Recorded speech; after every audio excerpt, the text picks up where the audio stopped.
美军大规模对伊朗实施特种作战，它的成功率是0。你要有良好周边的基地，但我们都知道，美军现在在波斯湾周边的军事基地几乎被炸了一遍。你如果派特种部队进入，你首先面对的问题就是你如何长距离深入。对于美军来讲，我认为风险困难度极高。特别我们发现，美国已经从欧洲、亚洲调了很多军事资源，集中在中东战区附近。就美军原来的预测来讲，哇，没想到战局要打那么久。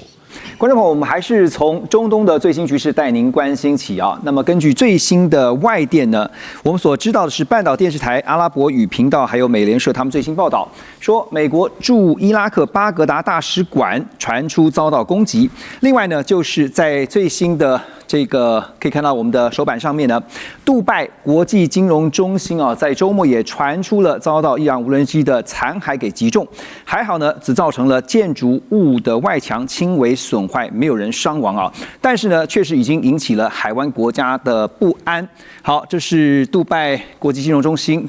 因为无人机它没有直接的去冲撞，但是呢，遭到碎片的一些波及受损，玻璃的外墙破碎，这是来自于路透社的最新画面。那么现在呢，针对美国跟以色列联手打击来出兵攻击伊朗呢，已经超过了2个礼拜了。现在关键点就在于美国总统川普他的态度，也成为各方关注的焦点。3月14号，川普表示他有信心，在美国跟以色列的军事打击之后，伊朗人民会起而推翻神学式的政权，但这可能不会立刻发生，因为根据美国的剧本想定是发动大规模空袭，然后人民起义推翻政权。川普的口径这几天呢也一直在改变在这之前呢，我们看到川普在众议院共和党集会上发表演说的时候，他先是说这场战争是短期行动，可能很快就会结束，但随后呢又宣称说赢的还不够多。接着呢，他也呼吁伊朗的领导人无条件投降。但是伊朗最高前领导人哈米尼的心腹就是负责现在在辅佐新任接班的穆吉塔巴的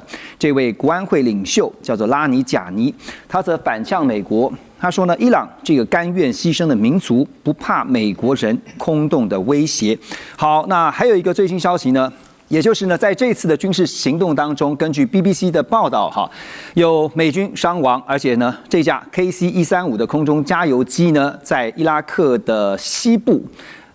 失踪，应该是坠毁。那在上面呢，这个过程当中呢，这个报道刚才 Russ 有特别帮我们更新了一下，是有 6 killed， 也就是有6名美军不幸丧生。好，那现在种种看到打到今天已经超过2个礼拜了。好 ，Russ， 我先请教因为目前为止有不少的战略分析专家也认为，这次的行动，美国在战术上是成功的，但是在战略上是失败的，你同意吗？不同意。怎么说？怎么这么早说是战略上是失败了？因为还在打仗，还在空袭伊朗我们不知道最后的结果会是如何。比如说，伊朗政府会投降，或者你刚刚有提到有这个人民起义的可能，这个也不能排除。所以最后的结局到底是什么？那目前还太早，真的是不知道。那川普会他目前打算打到什么程度、什么时候，我们也都不知道。你怎么看川普现在的口径一直在改变他好像就是看见钞摘钞，是这样。不管是哪一个议题，他一直以来都是这样，就是看形势说话，是这样子吗？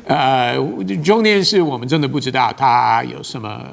最后的目标是什么。因为你刚刚说的他的说法的确是有改来改去。那他真的要推翻这个升学人士这个政权，或者鼓励人民起义，或有其他的打算，比如说义军投降就好了。我们目前真的不知道。所以你觉得川普在发动对于伊朗的攻击行动之前，有先设定好一个更明确的计划表，或者是执行进度表？至少要处理核武跟远程导弹。这个很明显有这个计划。但是有关伊朗的，比如说石油设施或政权等等，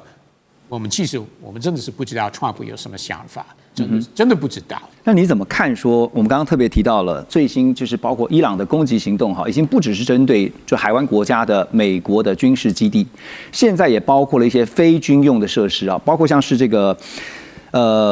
杜拜的国际金融中心，虽然不是直接命中，但是呢，已经造成了不安了。这是非常很笨的选择。你这样你就会引起波斯湾国家不管是政府或人民的反感。这样不会给美国间接压力吗？完全不会。本来我个人认为，本来这些波斯湾国家政府先不讲人民，但是政府是支持美国跟以色列的行动，虽然不能公开说他们支持，但是我们都知道他们非常讨厌伊朗，也不希望伊朗有这个不管是核武或远程导弹，所以其实他们是很支持美国跟伊朗的行动。那伊朗这样做，轰炸不管是办公大楼、住宅、饭店等等或公共设施，那就会引起政府越来越愿意公开支持美国跟以色列。人民也会支持，所以这个是伊朗很 stupid， 真的是非常非常笨的说法。好，这个同样的问题，我想问一下纪文兄，你觉得会给美国压力吗？我觉得美国的压力其实随着这个战局这个持续这个往下走，它的压力一定是越来越大。对，不只是在战场，那瞬息万变的形势。特别我们发现，美国已经从这个中东以外，包括欧洲、包括亚洲等地区调了很多军事资源，集中在中东这个战区附近。显然就美军原来的预测来讲，哇，没想到战局要打那么久。那再加上战局打越久，通膨、全世界经济的压力、危机等等，我想对于川普来讲，他这个压力是不只来自于美国国内，连外部国际给他的压力也很大。因此之前预想的这种快打结束，显然和目前的发生的状况是有严重的误判。所以基本说，如果你是伊朗的话，因为现在伊朗对他们来说战略上就是拖下去，会怎么打？我当然就是持续目前的步骤，就是不断用这个自杀无人机，特别这种小摩托，便宜、管饱、管够，然后给你带来无限的这个困扰，让你这个深陷中东的整个战局，那消耗你美国国际的这种声誉，消耗你宝贵的这种军事资源，那拖下去的话，就以拖待变。那我想，对于伊朗、以色列和美国三方来讲，谁最不耐拖？我想最不耐拖就以色列，再来就是美国。我想伊朗在这个部分，它是很有打消耗战和持久战的本钱。对，草鞋的就是不怕穿皮鞋的哈。最近这个在谈到伊朗的这个战争的时候呢，其实大家都会用这句话来形容哈，就是伊朗现在想办法的战略就是拖下去啊，用时间来换取空间。所以 Russ， 你觉得，因为刚刚提到说川普的口径他一再的改变哈，你觉得他会用一个什么样的方式去宣布说，至少在这一次对伊朗的军事行动，美国已经取得了胜利？因为他一定是讲美国成功的嘛。那当然他最后还会说美国是成功，而且他会说在他领导之下，美国就成功了，他一定会这样说。那这个要看不管是几天、几个礼拜或几个月，那要看伊朗的军事能力还在还是越来越没有了。那目前好像是还有这个能力，还有反击的能力，但是过几个礼拜或几个月还有吗？我觉得这个是不一定了，因为他们用完就能，他们真的是很难补了。那你说美国用很多军事资源，甚至要从亚太地区调到中东去，但是美国还是有这个能力，生产的能力有。钱是有的，但是伊朗打一阵子会继续有能力继续打吗？我觉得拖一阵子，伊朗就你觉得伊朗已经没有能力打了？我个人呢觉得我们刚刚讨论的重点忽略了一个点，就是美国现在今年11月要期中选举，所以呢这个川普呢，虽然提到说在国外的那个碰到了反对声音，还有国内的一些一些反对的声音。可是现在川普内心呢，就念之在之的，倒不是这场战争要打到什么时候，或者能不能打赢，会不会能够遂行他的目的。他现在担心说，这个战役对我的这个11月的 midterm election 会不会有影响？会不会有影响？影响到多大？所以呢，我觉得任何的，我必须要这个冒昧提到美国的政客，我想 Ross correct me if I'm wrong， 美国的政客啊。他没有什么那个道德的标准，没有什么那个民主正义的一个目标，他完全想说，我能不能够获选？已经选上，就说我能不能够连任？所以大使停损点必须要设立来。那所以这个时间点，你觉得呢？因为现在川普已经讲了4个礼拜嘛，现在已经打了2个礼拜了，还剩2个礼拜啊。我个人觉得，这个美国有句话就是说 ，You win the battle, but you lose the war。就是说中文翻译就是说你赢得一个战役，但你输掉了整个战争。所以我个人觉得，川普现在已经是进退啊失据了。他当初判断说很快的速战速决，因为他尝到委内瑞拉把那个马杜罗活逮那个甜美的那个经验，他觉得可以套用在这伊朗方面，就完全不是一回事儿。所以他觉得把那个，我觉得他的败笔就是把他的那个宗教领袖给炸死了，而且把他全家都死，只剩下这个继承人。他的儿子，他上来之后，你想想看，他的这些宗教一个神教的一个组织，一个政治呢，他能够会宽恕美国，所以美国现在想要退的话，川普想要收手，恐怕也很难。对，现在就是看美国接下来的行动会是如何。除了加大空袭的力道以外，根据卫报的报道呢，多名以色列国防跟情报官员也表示说呢，如果伊朗新领导阶层能够撑过美军一波波的轰炸，维持对于权力上的掌控的话，那么这场冲突能不能成功，或者是说美方就宣布结束，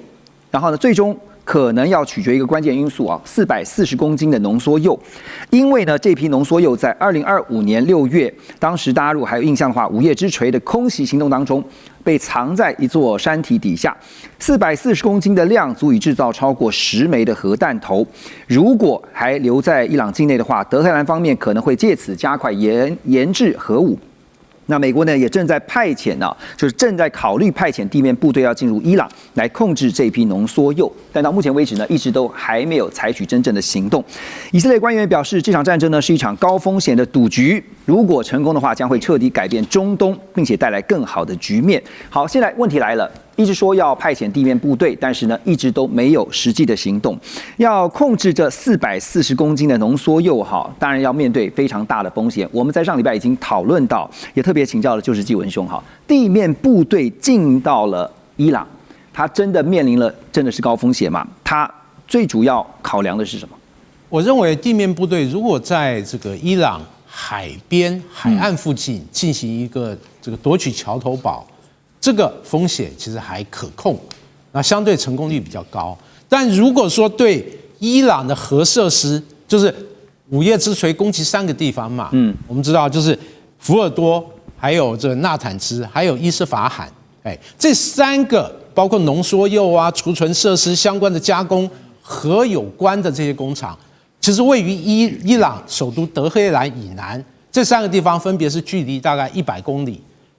这个200公里，还有350公里左右。是我们从地理上就知道，它是属于伊朗中部，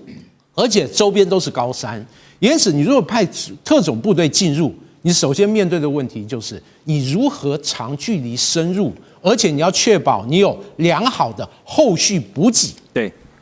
那这个对于美军来讲，我认为这个风险困难度就极高。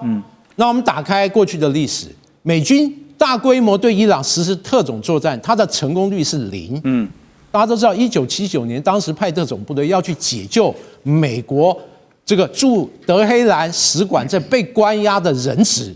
当时其实是对美军来讲一个这个军事灾难。这些特种部队在沙漠因为各种意外事故，其实弄得灰头土脸，被迫快速撤军。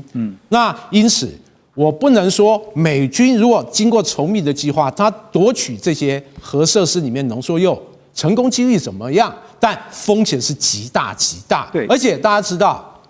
你如果从事特种作战，你要有良好周边的基地。但我们都知道，美军现在在波斯湾周边的这种军事基地几乎被炸了一遍，包括空军基地、海军基地、各种设施等等。因此，对特种作战来讲，它的攻击发起的有力据点和基地目前存在很大的问号，你派航母或者2栖攻击舰距离又过远，因此如果要派特种部队去夺取，我认为它的风险实在太高，而且如果一旦失败，对于川普来讲，今年的选举可以说不用选了。好，回到节目来关心的是3月底4月初即将要登场的这个川习会因为根据《华尔街日报》最新的报道说，美国总统川普呢3月底预计没有任何意外的话，就会到北京去访问。那美国财长 Bessent 呢，在这个时候呢，也考虑在川普出访前对中方提出一个要求，希望中方降低向美国的敌对国家，比如刚刚提到的俄罗斯这些国家呢，来购买原油这样的一个建议啊。但是中间会不会有交换条件？比如跟我们息息相关的台海议题，会不会在中间有一些交易的筹码？那《华尔街日报》也透露呢 ，Bessent 最近他就私下咨询了多位前官员、企业高层，还有政策分析师，希望中方趁着这个时候，就是中东发生战事，那就改买美国的原油跟天然气。另外呢 ，Bessent 也考虑要求中方降低对伊朗的原油进口。不过，同一篇报道中也指出，中国大陆国家主席习近平也可能向美国施压，要求美国呢在反对台独上采取更积极的立场。所以3月底即将要登场的这个习川会中方跟美方双方各自的盘算，请教委员。我先补充一句，讲了伊朗战争，我的意思不是这个战争打2个礼拜以后就会结束，然后伊朗就投降，不是这个意思。这个战争会从这个所谓的战争就冲突 confrontation， 这个 conflict 会变成 confrontation， 而且是长程的僵持。僵持中呢，偶尔也会有一些飞弹，也有无人机，有一些轰炸。但是主要的战争，我认为就是过去，就是那种大规模对。最重要是因为美国你也没有能力去占领伊朗，你连地面战你也不敢打。如果敢打，你干嘛找库德族？没错，自己能打架还能够找人来帮手，他怕伤亡，对不对？对。那伊朗也没有办法让美国跟以色列停止这个战斗，所以这个会僵持，但基本上就大战过了。至于讲到这个川习会，我认为他们是一定会见。因为双方都有想要一些东西，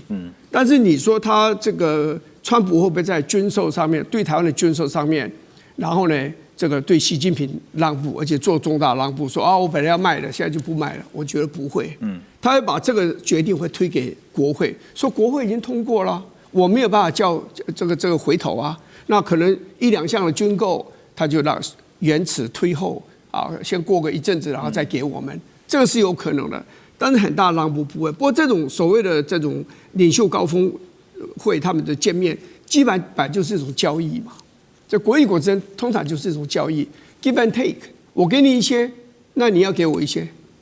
所以我觉得贝森特是讲得很清楚了，因为他们最主要就是要的就是你多买我的石油嘛，你多买我的东西啊，买石油买天然气啊，现在反正那个荷姆兹海峡问题也很多啊，对，是不是？稀土你一定要卖给我啊。对不对？然后你还买我的大豆甚至玉米啊，这你都答应过，你现在就是要好好的兑现就这样子。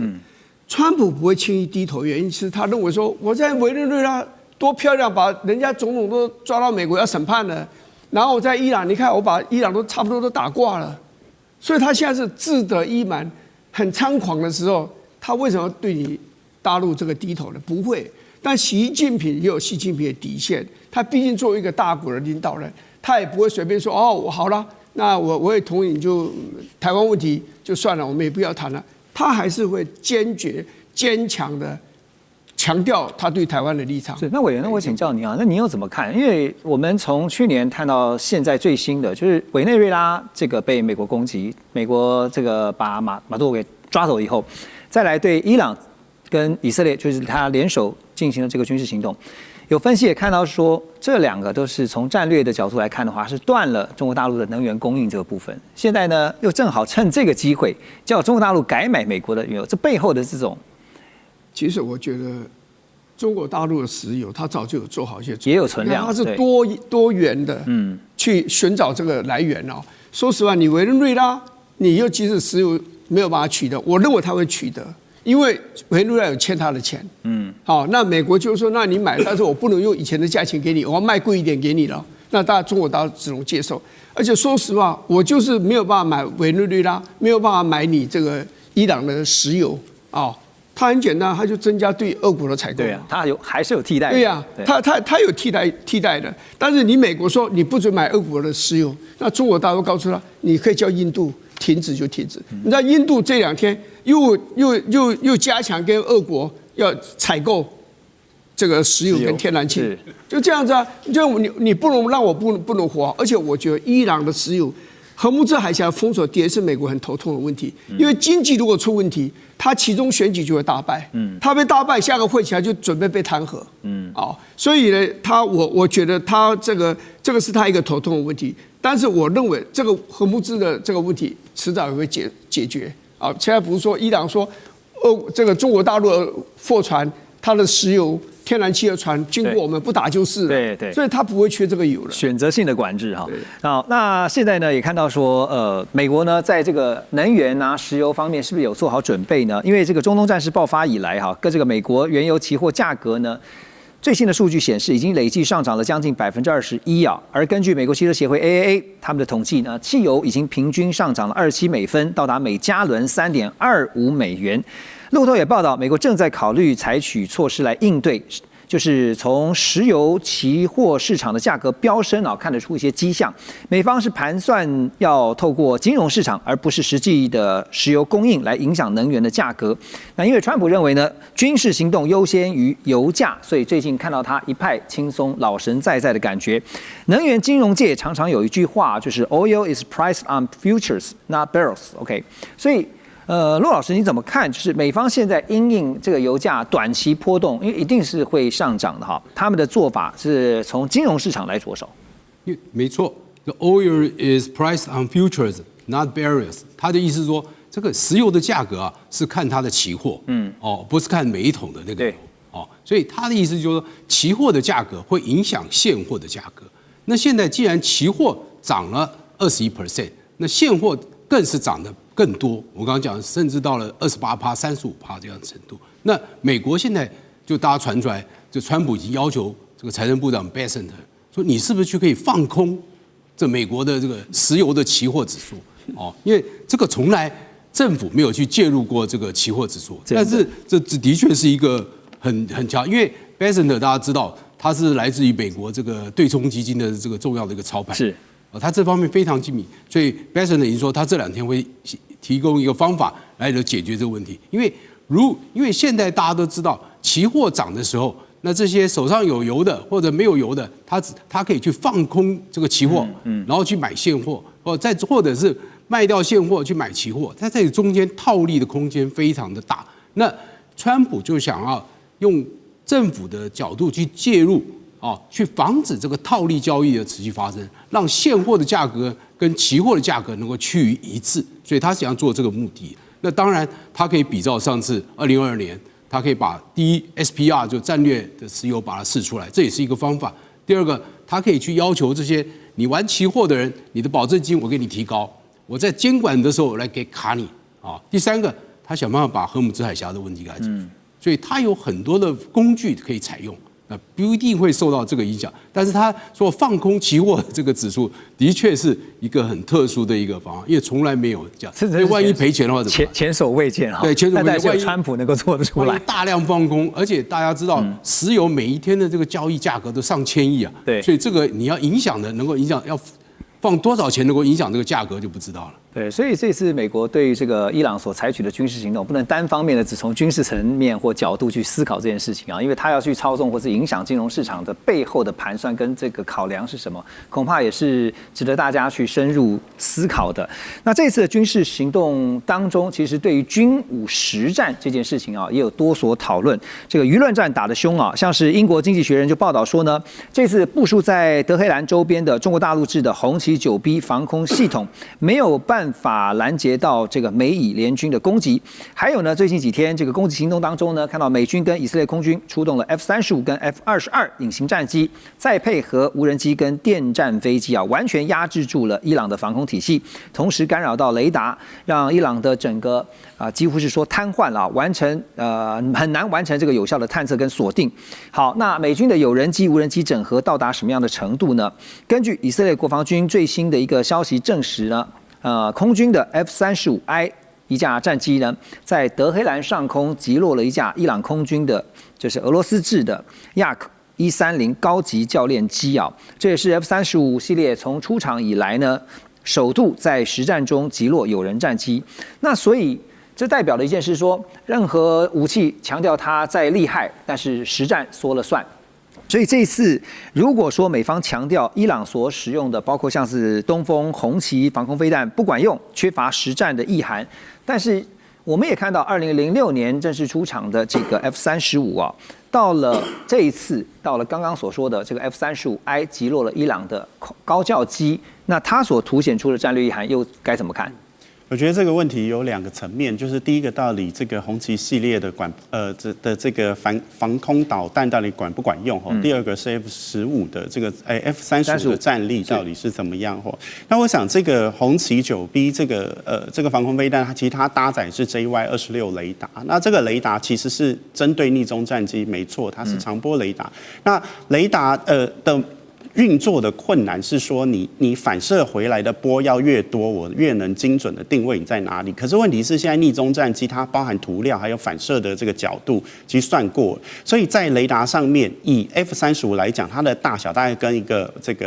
就是它能扫到的截面大概跟一个高尔夫球差不多大。F-22大概是1块钱硬币这么大。那传统的 F-16你大概会看到一台汽车这么大，所以你在这个逆中的技术进步的时候，其实我觉得全世界雷达应该非常难扫到，包含他们自己要回到自己的基地，他都要把他额外开一个开关，让他的塔台可以知道他现在在哪里哦。那所以说，我觉得这个也许不是在雷达没有用，而是现在的科技的确太进步。那这个雷达长波它有个缺点，就是它扫得到，但是它抓不准。短波雷达比较有办法抓到比较精准的坐标，换句话说，看得到它打不到，这是一个问题哦。但是我觉得这个问题恐怕全世界大概不太有国家可以完全的解决哦，因为科技实在太进步。是。那这一次的以色列跟美国算是一个奇袭啦，2月28的时候突然打，所以我想任何国家在完全没有准备的状况底下，要能够启动它防空飞弹，我觉得都有困难。但是如果他知道要打，他可以配用一些比如说红外线的扫描，或者是其他波段的这种的定位，也许可以找到，但是完全没防范，我觉得难。那 F-35对 F-35其实它不是被设计来用来做空战的，它主要是逆中的攻击地面目标，然后还有这个一些电子的征收，所以它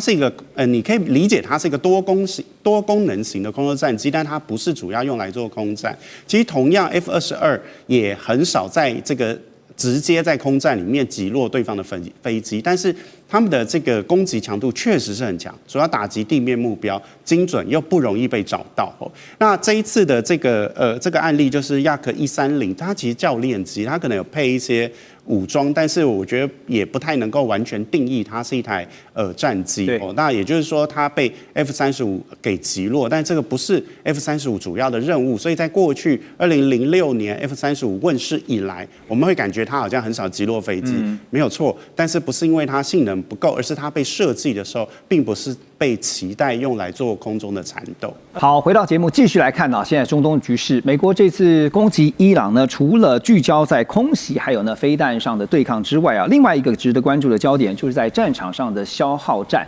我们刚刚从节目一开始的时候告诉大家，时间跟弹药是一个2个非常重要的因素那当然不可否认的，美军非常的强大，他们具有压倒性的这些空军跟海军的优势，所以现在呢，伊朗所采取的对战方式也有改变，并不是硬碰硬，而是另外一种战争的模式拖自决。拖什么呢？拖时间，拖弹药，拖垮经济。这2天呢，在战场上呢出现3个明显的变化。第一个就是伊朗大量使用无人机跟低成本的飞弹。第二就是呢，攻击节奏变成了高频率、小规模，采取多点打击。第3呢，就是指挥体系采取去中心化的作战决策模式。而这套战略呢，其实是多年来伊朗所建立的马赛克防御体系它的核心概念是指挥体系去中心化，让各个小单位可以自主作战，多点分散打击。换句话说，就是中央指挥系统如果一旦被打击，各个单位仍然可以独立作战跟反击采取自己的作战策略。好，那这个马赛克防御还有包括像伊朗现在强调，在这1个礼拜我们看到，其实就是一种标准的不对称的作战模式用来对付美国，让战事继续的拖下去美国真的是会难以应付吗？基文？我认为伊朗这次这个作战打得有来有往主要是鉴于过去2-3年以色列和周边的一些国家冲突所思考的一个新的应对一个模式而且证明是非常的有效。那我们再回顾一下之前以色列对包括真主党，包括对哈马斯，其实都采取一个攻击前的斩首作战这个新模式，借由精准猎杀来瘫痪你的对手这个大脑。那在去年这个6月的时候，这个12日战争，其实这个伊朗也遭受以色列这种精准外科手术式的打击。当时大家都这个还印象深刻，很多革命卫队的重要指挥官或者他核科学家，其实当场被击杀对，因此如何分散他的指挥体系，去中心化，然后扁平化，然后就是我们说的马赛克的作战模式，变成他一个维持它基本国家运作和军事反击一个重要的应对手段。因此就目前来讲，已经把全国31个省划为这个31个军区，然后各军区的指挥官负有按计划实施反击和对目标实施攻击这样的一个作业的能力。这个就让美国和以色列难以对这种31个就是军事这个点实施一个这个一网成擒式的打击，因此你瘫痪几个点，别的点还是可以有效攻击，就是单独作战。对，然后而且这个伊朗结合这个12日战争的经验，就是利用各种弹道飞弹、各形式的飞弹和无人机，大量对以色列和周边国家美军基地实施攻击，特别是对海湾国家的美军基地实施攻击，这是和之前12日战争不一样的地方。但共同的就是以这个小规模、多频次、然后多点的方式攻击，让得对手难以有效实施这个防御和实施反击。那这状况其实就目前来看只要弹药，特别是弹道飞弹维持一定的数量，尤其是这种高超音速、这个突防性强的飞弹，还有一定的量，可以保有你的实时打击能力，再辅以你大量廉价、那管多可消耗的这种无人机，如果持续去应对的话，它可以把时间加很长。特别我认为无人机这个部分是一个非常关键，它可以遂行伊朗本身带有人民战争特色的一个作战的模式。人民战争以前大家说小米加步枪，现在人民战争变成低廉价、可大量消耗、可大量使用无人机，变成你的人民战争一个很重要的利器。对这个部分我认为伊朗在这个部分是有优势的。毕竟之前像见证者这种无人机，大家认为有效，而且可以大量消耗。那在对以色列和周边国家的攻击和反击里面，也确实让这些国家平白耗掉大量昂贵的防空飞弹来进行拦截。这个策略我认为应对来讲，确实是他手上一个很好用的一个王牌。对无人机的话，这个根据外媒的报道2万美金左右那跟你这个防空飞弹动辄几百万的，那当然这样划得来那所以就用这样的消耗战。所以刚刚静文兄提到的是，现在关键就是还有一个很重要，就是要看他们的库存。弹药的库存。那当然呢，另外有一个关注的发展就是全球现在恐怕还要小心的是这个战场它的效应会不会外溢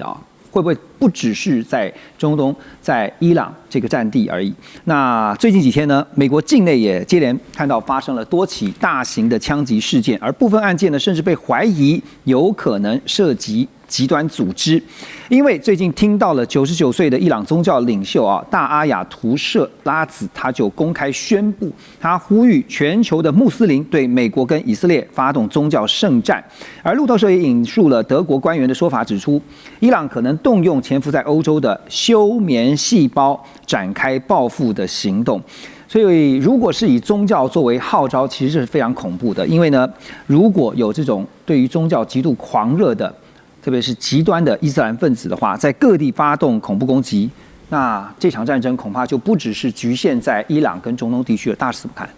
对，这个是一个，我觉得是一个很合理的一个担忧啦。那其实这一次欧洲在这场战争里面，大部分都没站在美国这一边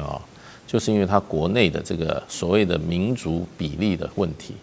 那欧洲尤其西欧，它国内的总人口里面很多国家它的这个回教徒的比例都已经接近10%了。所以这是一个很大的一个人口构成的部分。而且更进一步就是说，这些国家，法国、比利时很多国家，英国，他们这些回教徒已经不是第一代移民了，他可能第2代，可能第3代。所以在上一波的美国这个反恐攻击的时候啊，他们就发现所有这种所谓的原生恐怖主义者，那个不是只有在这个中东地区，在英国有，在法国也有。所以原生是什么？就他在英国出生的，他在法国出生的，这很难掌握了。他基本上他不是拿着中东国家的护照，他拿的是英国的护照，他拿的是法国的护照，本身就是法国或英国的公民了。对，就跟那个回教原子主义的时候，那他出生那时候中国大陆那个维族，对不对？那个所谓的东突运动，他们也加入了，对不对？所以就变成这个宗教的动员的时候啊，或者是打圣战的时候啊。那你只要给他一些事证，有这个例子出来的话，他发觉他们是因为宗教原因哈，受到这个异教的迫害的话，那这种风潮就很容易被这个被点燃煽动起来，点燃。那所以这个是一个很大的隐忧。我觉得欧洲国家，尤其西欧国家，在这场战争中态度很保留，就是因为这个考量。这是重要考量之一啦。那美国事实上前一阵在德州也已经发生了。也是一位回教背景的吧，那么他也进行这种无差别的攻击，对于这些无差别在这种公共场合射击了。美国我觉得就是说，现在已经进入到美国境内的，基本上，可能他们在这个社会，尤其在川普执政以后对于这个社会的这种容忍度多元化的这种价值、多元化族群这种观念的某种程度感觉到有一点开倒车的情况下，我觉得会因为伊朗这件事情，再加上伊朗的宗教领袖这样子的一个动员的话，这个所谓的休眠细胞这个苏醒，这个是很危险的，很危险的，非常危险。而且我马上可以想到，就是说，万一真的发生了类似的状况的时候，其实对于全球旅游观光，这是会非常非常大的一个影响。那任何战争其实呢，刚刚也特别点到有一个重点就是对于交战的各方呢，弹药的库存是非常关键的美国弹药库存呢，当然因为这次的军事行动呢，也在快速消耗当中。可是呢，你也看到川普呢，他最近的发文一个最新的发文，他说呢，他已经跟这国防相关的一些制造厂商呢，都进行了非常良好的会议呢。言下之意就是告诉大家说，美国呢，不用担心弹药短缺的问题甚至如果真的不够的话怎么办呢？就调弹药到中东地区就好了。但是伊朗现在采取的策略呢，被外界形容说是一种非常残酷的战术，叫千刀万剐也就是不断的发射低成本无人机。那刚才纪文兄也特别提到了无人机未来是一个很大的关键。还有呢，就是持续消耗对方高价的防空飞弹，把战争变成了一场成本竞赛。现在美国弹药库存出现压力这2天也波及到了南韩，因为根据韩国的外长证实呢，美方正在商谈要调动驻韩美军的系统，包括像是这个萨德要来支援中东。我先问一个问题美国如果真的要调南韩的萨德的话，是南韩说不就可以了吗？还是我认为，如果美国正式提这个要求给南韩，南韩不得不说呀，毕竟他们是盟友了，没错。然后最重要的无法说不嘛，最重要的安全伙伴，就是美国了。所以虽然这个南韩总统是比较偏左了，那我认为。他基本上的态度，即使他没有公开说，他也是反对美国这次在伊朗的行动但是他不会那么直接，他不敢那么直接批评美国，可能性真的不大。他也要考虑到贸易方面，因为不知道，虽然他们两国有达成贸易协定去年就有了，但是川普已经说的很清楚，比如说西班牙最近批评美国，川普说会使用贸易方面的报复行动，来应对西班牙的批评。所以南韩总统也要考虑这一点。所以我觉得如果美国真的有提这个要求的话，那南韩不得不同意。但是如果因此而使得东亚这边的防卫弱化，这个问题怎么解决？这是一个暂时性的调动而已。暂时调动，这当然是暂时了，所以够久了就会调回到南韩，而且南韩国防预算也是一年到一年都是在增加了，不管是他们国内制造或购买美国的武器，所以我觉得